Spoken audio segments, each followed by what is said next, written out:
Salut à tous, c'est Kuroda. Pour ma participation au concours organisé par Rico, on va parler d'un personnage issu d'un manga récent qui a su chambouler et parodier l'univers du Neketsu à la perfection, rayonnant dans le milieu grâce à sa puissance totalement abusée mais aussi par son détachement avec les autres héros de manga classiques. Vous l'aurez compris, on va parler de Saitama, le One Punch Man.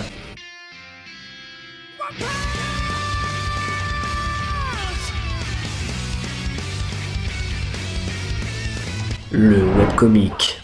Avant d'être le succès commercial qu'il est aujourd'hui, One Punch Man a commencé sur internet en tant que webcomic. One, l'auteur, publiait à l'origine ses planches sur son site personnel avec, il faut l'avouer, un style graphique bien différent de ce que peut faire Yusuke Murata, le dessinateur actuel. Cependant, ça va pas empêcher l'œuvre de se faire connaître et d'augmenter sa notoriété, dépassant même le million de visiteurs. Moi-même publiant des planches sur le net, passer le million de lecteurs, je vous garantis que c'est pas banal. C'est sur Twitter que tout va se jouer. Murata découvre l'œuvre de One et lui propose de faire une collaboration pour faire un vrai manga dans les règles de l'art. Et autant dire qu'il a bien fait. Pour ce qui est de l'inspiration principale, One dit s'être inspiré du dessin animé pour enfants One Punch Man créé en 1969. On y retrouve le personnage principal qui est chauve et porte aussi un accoutrement très similaire à Saitama. Vous en voulez une autre? Le premier ennemi rencontré par Saitama dans le manga, Toxin Man, est lui aussi inspiré de Baikin Man, l'antagoniste d'One Punch Man. Saitama, la lassitude du puissant. Pour rappel, Saitama est un jeune chômeur déprimé et sans réel but dans la vie, qui joue au super-héros pour le fun, après avoir sauvé un enfant à tête de cul d'un homme crabe. Saitama décide alors de s'entraîner pendant 3 ans très sérieusement, sans pompe, sans squat, sans abdos et 10 km de course au quotidien. Le hic, c'est qu'il a fini par perdre tous ses cheveux et est devenu tellement puissant qu'il bat à plat de couture le moindre ennemi d'un seul coup de poing. Sa puissance nouvellement acquise le replonge dans le désarroi car ses combats deviennent mous, sans aucune adrénaline. Bien qu'il ait mis un terme à bon nombre de menaces toutes plus dangereuses les unes que les autres, les actions de Saitama semblent toutes passer inaperçues à l'œil du grand public, à l'exception de celui qui deviendra son disciple, Genos, un cyborg désireux d'obtenir le secret de l'incroyable puissance de son maître. Autant vous dire qu'avec un pouvoir comme ça, les échelles de puissance seront absolument abusées. Le moindre combat sérieux partira dans la démesure, rayonnant par la superbe animation assurée dans l'adaptation animée par le studio Madhouse, également connu pour d'autres gros succès comme Death Note ou Hunter x Hunter. Saitama est également marquant de par son visage et sa calvitie, pouvant passer du simpliste à l'extrême à celle du plus badass des super-héros, selon la situation.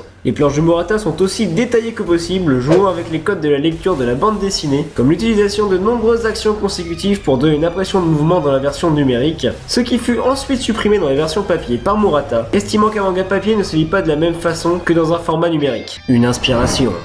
À la sortie de l'anime début 2016, c'est le jackpot. L'esprit décalé et parodique de la série a plu et une hype monstrueuse se lance. Il n'y a qu'à voir toutes les vidéos des youtubeurs se sont lancés le défi de faire l'entraînement quotidien de Saitama. Sur YouTube, Gang français c'est quand même assez présent. On peut citer Saitama V2 qui a fait le tour du web en s'étant lancé ce défi, ou encore mon pote Jérôme JDMP qui l'a tenté il fut un temps. Oui! Et d'ailleurs notre coach sportif en ligne va nous expliquer en quoi consiste cet entraînement.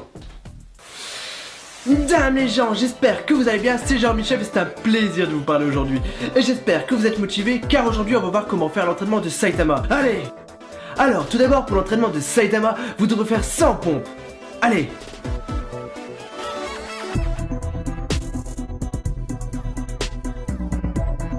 Ensuite vous devrez faire 100 flexions.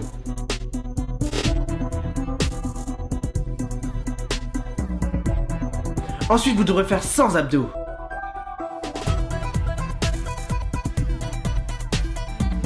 Et pour finir, 10 km à pied. Alors tu peux le faire dans la rue ou comme moi, ici, sur un vélo elliptique. Allez, c'est parti!